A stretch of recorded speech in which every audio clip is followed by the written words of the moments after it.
भाषा क्या है? भाषा वह चीज़ है, या कहें कि भाषा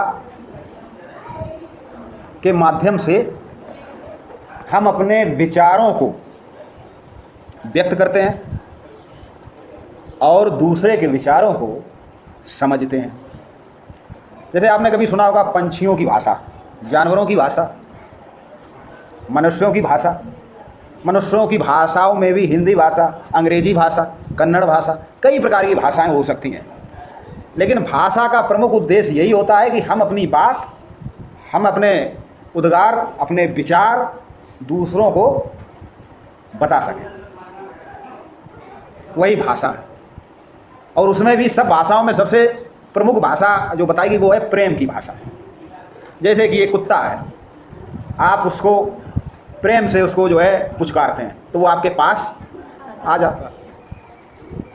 वो आपकी वो भाषा, आप क्या बोल रहे हैं, आप खड़े हो जाएं कुत्ते के सामने, उसे कहो इधर आइए, तो वो समझेगा नहीं, क्योंकि ये तुम्हारी अपनी मनुष्यों की भाषा है। लेकिन अगर हमने उसको पुचकार कर इशारा किया तो हमारे पास आ जाता है। वो प्रेम की भाषा। प्रेम की भाषा ऐसी है कि वो पूरे विश्व में हर व्यक्ति समझ सकता है और बोल सकता है। लेकिन खैर, हम लोग यहाँ पर भाषा की बात कर रहे हैं, जो सभी जीव जंतुओं की, मनुष्यों की भाषा अलग अलग होती है। तो भाषा वह माध्यम है जिसके माध्यम से, भाषा के माध्यम से हम अपने विचार दूसरों के सामने प्रकट करते हैं।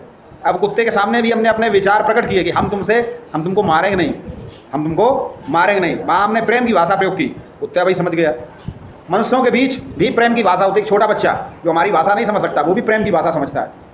लेकिन जब हमारे कोई समान व्यक्ति या समान विचारों वाला, समान भाषाई शब्द, समान भाषी होता है, जैसे मैं हिंदी बोलता हूँ, सामने वाला हिंदी बोलता है, तो मैं उस समय हिंदी के शब्दों का प्रयोग करता हूँ। तो भाषा दो माध्यम से व्यक्त की जाती है, एक मौखिक और एक लिखित। तीसरा और एक है माध्यम, वो है सांकेतिक। आ जाएगा, दूर हटो, दूर चला जाए, ये सांकेतिक भाषा है। लिखित, कागज पे लिख दिया।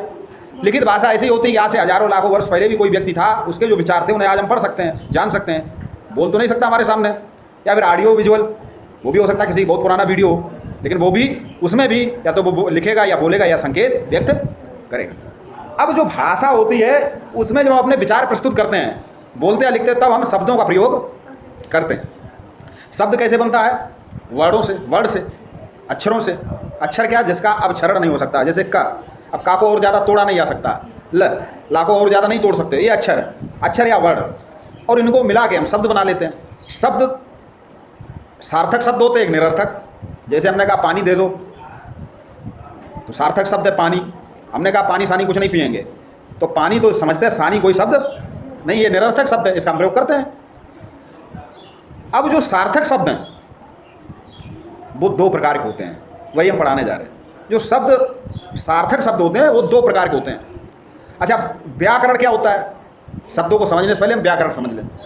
व्याकरण के माध्यम से हम त्रुटि रहित, यानी कि बिना किसी गलती के अपनी भाषा को व्यक्त करते हैं या समझते। जैसे सीता खाना खाएगी, ये व्याकरण का प्रयोग है, शुद्ध प्रयोग है। और कहें सीता खाना खाएगा, तो व्याकरण की दृष्टि से ये गलत हो गया। तो व्याकरण का क्या उपयोग है कि हम अपनी भाषा को शुद्ध रूप से बोलते हैं और लिखते। तो अब जो शब्द हैं वो दो प्रकार के होते हैं, सार्थक निरर्थक तो हो ही गए, उसमें निरर्थक हटा दो। सार्थक शब्दों में भी दो प्रकार, एक विकारी, यही पढ़ना है, यही लिखना है, और एक अविकारी। विकारी शब्द क्या है? जिनमें किसी भी कारणवश विकार पैदा हो जाए। विकार का अर्थ होता है कमी आ जाए, या उसमें कोई समस्या आ जाए, कोई गलत उसको टूट जाए। जैसे कि खाएगा, लड़का है तो बोलेंगे खाएगा, काम वही है, रोटी को मुंह में ले जाना खाना है। लड़का तुम कहेंगे खाएगा, और जब वही लड़की होगी तो वही खाएगा का क्या हो जाएगा? खाएगी। तो इसमें क्या है? इसमें परिवर्तन हो गया। तो जिन शब्दों में प्रयोग करते समय परिवर्तन हो जाए उनको हम कहते हैं विकारी। पलट गया, बदल गया शब्द। और वो शब्द जिनका हम प्रयोग करें और किसी भी स्थिति में उनके अंदर कोई परिवर्तन नहीं होगा, वो अविकारी होता है। जैसे कि लड़का है तब भी हम कहेंगे धीरे धीरे बोलो, और लड़की है तब भी हम कहेंगे धीरे धीरे बोलो। क्या हमने कहा कि वो कल हमने उसका भाषण सुना, राम धीरे धीरे बोला। कल हमने उसका भाषण सुना, सीता धीरे धीरे बोली। अब जब राम के लिए तो बोला था, और सीता के लिए बोली हो गया, तो ये विकारी शब्द है। कैसा शब्द? विकारी। और धीरे धीरे, राम धीरे धीरे बोला, सीता धीरे धीरे बोली, लेकिन धीरे धीरे में कोई परिवर्तन, तो ये अविकारी शब्द होगा, इसमें कोई परिवर्तन नहीं हुआ। तो जिन शब्दों में परिवर्तन आ जाए, अब व्याकरण में जब हम भाषा के भेद समझते हैं तो उसमें जो है संज्ञा, किसी वस्तु का नाम, सर्वनाम उसके स्थान पर प्रयोग किया जाने वाला शब्द, विशेषण जो संज्ञा और सर्वनाम की विशेषता बतलाते हैं, और क्रिया जो किसी कार्य का होना करना पता चलता है, जैसे खाना, दौड़ना, सोना, कूदना, हंसना, रोना। तो यहाँ तक जो होते हैं संज्ञा, सर्वनाम, विशेषण और क्रिया, ये जो है विकारी शब्द होते हैं, इनमें परिवर्तन आ जाता है। ठीक है, विकारी शब्द कौन से? संज्ञा, सर्वनाम, विशेषण और क्रिया, इनमें परिवर्तन होता है। लेकिन अविकारी शब्द इसके बाद के जितने हैं, जैसे क्रिया विशेषण, जैसे कि क्रिया की जो विशेष, धीरे धीरे, तेज, तेज मत दौड़ो, दौड़ना क्रिया है, दौड़ने की विशेषता तेज, तेज में कोई परिवर्तन नहीं होगा। उसके बाद संबंध बोधक, जैसे कि आगे पीछे, जैसे ये पेन मेरे हाथ में है, तो मैं शब्द जो है संबंध हो गया, पेन का संबंध हाथ के साथ मैं के द्वारा प्रकट किया। पेन मेज पर है, तो पेन का संबंध मेज के साथ पर के द्वारा प्रकट किया, तो ये हो गया संबंध, इसमें भी कोई परिवर्तन नहीं होगा।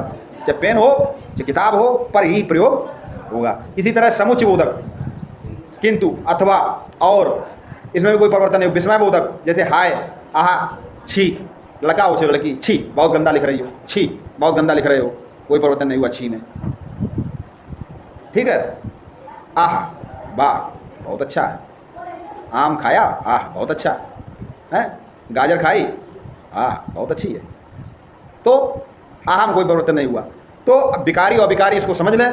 ये क्यों समझना जरूरी? क्योंकि जब हम परीक्षा देते हैं, कोई टेस्ट देते हैं, कंपटीशन होता है, तो वहाँ पर ऐसे सब आते हैं, उसमें कहते हैं गलत ढूंढो, गलत ढूंढो। वहाँ पे लिखा होगा राम खाना खाती है, इसको शुद्ध करो। तो अब आप वहाँ पे देख लेंगे कि यहाँ पे गलती कहाँ पे है, तो हम देखेंगे राम खाना खाती है, क्रिया में विकार आता है, क्रिया बदल सकती है, तो जो खाती का हो जाएगा खाता है, बस उसको सही कर दो। तो इसलिए ये जानना जरूरी है कि कहाँ परिवर्तन हो सकता, कहाँ नहीं है। ठीक है, अब तुम कहोगे राम खाना खाता है और तुमने कर दिया कि राम खाना खाती है, या उन्होंने कहा कि राम जो है किताब पढ़ता है, वहाँ लिखा है किताब पढ़ती है, तो तुम उसको सही कर दो, क्योंकि क्रिया में ही विकार। तो विकार कहाँ कहाँ हो सकता है? संज्ञा में, सर्वनाम में, ठीक है, क्रिया में, विशेषण में और क्रिया में। क्रिया विशेषण, संबंध बोधक, समुच्चय बोधक और विस्मय बोधक, इसमें कोई विकार नहीं होता। तो शब्द इस प्रकार से आज हमने पढ़ा कि विकारी शब्द और अविकारी शब्द। कल हम लोग पढ़ेंगे संज्ञा, लिंग, वचन और कारक।